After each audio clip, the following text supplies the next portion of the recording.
नमस्कार दोस्तों, मेरे चैनल में आप सभी का हार्दिक स्वागत है। दोस्तों, आज हम बात करेंगे हनुमान जयंती के बारे में। लेकिन इससे पहले मैं आपसे कहना चाहती हूँ कि अगर आप धार्मिक कहानियों में रुचि रखते हैं, पूजा उपासना में रुचि रखते हैं, तो आप मेरे श्यामा चैनल से जुड़ सकते हैं। मेरे चैनल से जुड़िए, मुझे सब्सक्राइब कीजिए और मेरे वीडियो को लाइक शेयर भी कीजिए। तो चलिए बात करते हैं हनुमान जयंती की। दोस्तों, चैत्र शुक्ल पक्ष की पूर्णिमा को हनुमान जयंती का पर्व मनाया जाता है। इस बार चैत्र मास की पूर्णिमा 27 तारीख अप्रैल को आ रही है, इसलिए हम हनुमान जयंती का पर्व 27 अप्रैल को मनाएंगे। माना जाता है कि इस दिन हनुमान जी का प्राकट्य हुआ था। दोस्तों, प्राकट्य हुआ था, जन्म नहीं हुआ था। हनुमान जी के बारे में तो यह भी कहा जाता है कि वह अमर है, चिरंजीवी है, इसलिए उनका न जन्म हुआ और न मृत्यु। प्रातः वंदनीय श्लोकों में एक श्लोक आता है जो इस प्रकार से है: अश्वत्थामा बलिर्व्यासो हनुमानश्च विभीषणा कृपा परशुरामश्च सप्तेते चिरजीविनः।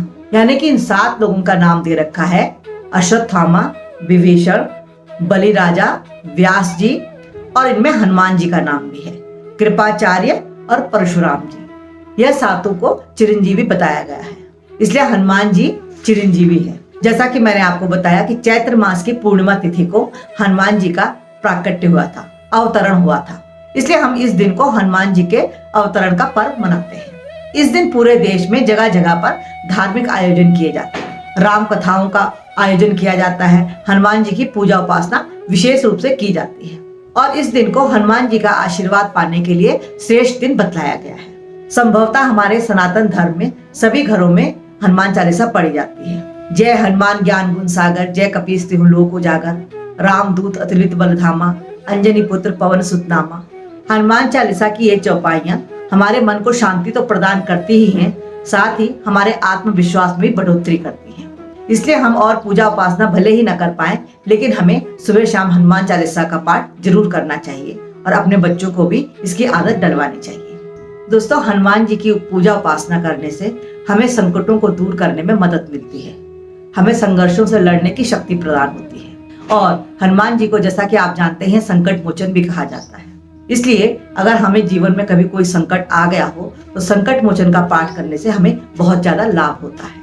इसके अलावा दोस्तों, मनोकामना पूर्ति करने के लिए सुंदरकांड का पाठ भी बताया गया है और हम सुंदरकांड का पाठ हनुमान जयंती के दिन से शुरू भी कर सकते हैं और सप्ताह में इसको इस तरह से सुव्यवस्थित करके पढ़े कि यह मंगलवार या शनिवार को समाप्त हो। इस तरह की विधि वो लोग अपना सकते हैं जिनके पास समय का अभाव हो और एक साथ ही पूरा सुंदरकांड नहीं पढ़ सकते। तो इस तरह पढ़कर भी हम सुंदरकांड का लाभ ले सकते हैं।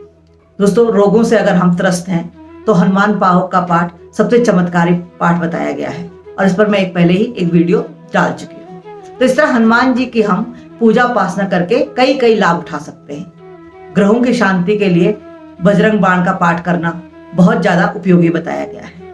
दोस्तों, हनुमान जी एक ऐसे देवता है जिनकी पूजा उपासना हम बहुत सरलता से कर सकते हैं और उनमें सबसे सरल पूजा है हनुमान चालीसा पढ़ना।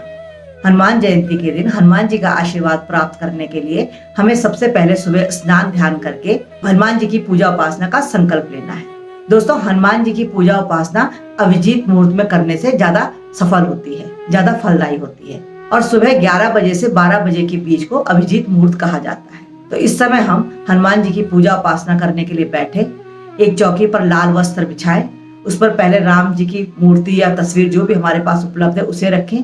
उसके बाद हनुमान जी की मूर्ति या तस्वीर को वहां पर स्थापित करें और इसके बाद एक माला ओम राम रामाय, इस माला को पढ़ें और उसके बाद दूसरी माला ओम हनुमंताय नमः, इस माला का जप करें। अगर हम जप नहीं कर सकते हैं तो हम राम जी की और हनुमान जी की स्तुति भी कर सकते हैं, लेकिन यह ध्यान रखना है कि पहले राम जी की स्तुति और माला जपनी है और उसके बाद हनुमान जी की। हनुमान जयंती के अवसर पर इस तरह हम हनुमान जी की पूजा आराधना कर सकते हैं।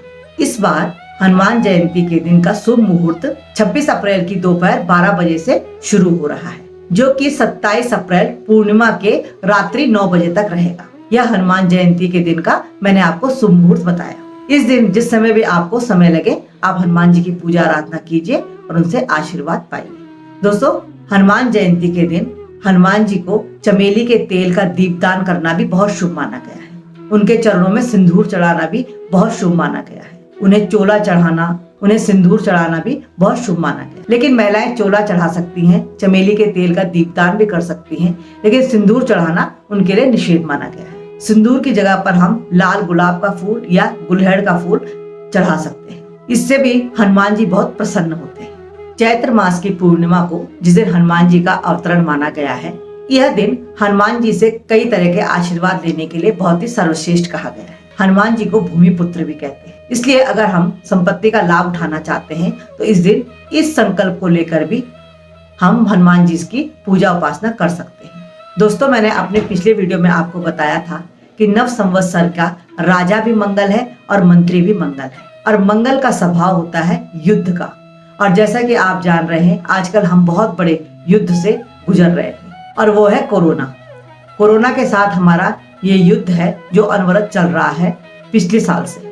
और जैसा कि हम न्यूज चैनलों में सुन रहे हैं कि कोरोना की स्थिति दिन प्रतिदिन ज्यादा बढ़ रही है। दोस्तों, ऐसे समय में हमें हनुमान चालीसा जरूर पढ़नी है, और दोनों समय पढ़नी है, जिससे कि मंगल का कुप्रभाव हम पर न पड़ सके, हमारे परिवार पर न पड़ सके। इस बात का जरूर ध्यान रखिए। और जाते जाते मैं आपको एक टिप्स देती हूँ कि जिस घर में सुबह और शाम पूजा स्थान पर दिया जलता है, उस घर में छोटी छोटी समस्याएं अपने आप ही स्वतः ही समाप्त हो जाती हैं। हमें पता भी नहीं चलता है कि छोटी छोटी समस्याएं हमारे जीवन से कब समाप्त हो गई। इसलिए अगर आपने अपने घर में पूजा स्थान बना रखा है, जहां पर भी आप अपने इष्ट देव की पूजा अर्चना करते हैं, अपने गुरु की पूजा अर्चना करते हैं, वहां पर सुबह शाम तिल के तेल का, घी का, जो भी आपसे संभव बन सके उसका दिया जरूर जलाइए। तो दोस्तों, हनुमान जी कोरोना से लड़ने के लिए हमें शक्ति प्रदान करें, हम पर अपनी विशेष अनुकंपा बनाए रखें। इसी कामना के साथ आज यहीं पर विराम लेती हूँ। मिलते हैं अगली जानकारी के साथ। तब तक के लिए अपना बहुत ध्यान रखिए, सेफ रहिए, सुरक्षित रहिए। जितना हो सके घर से बाहर निकलने से बचिए। नमस्कार।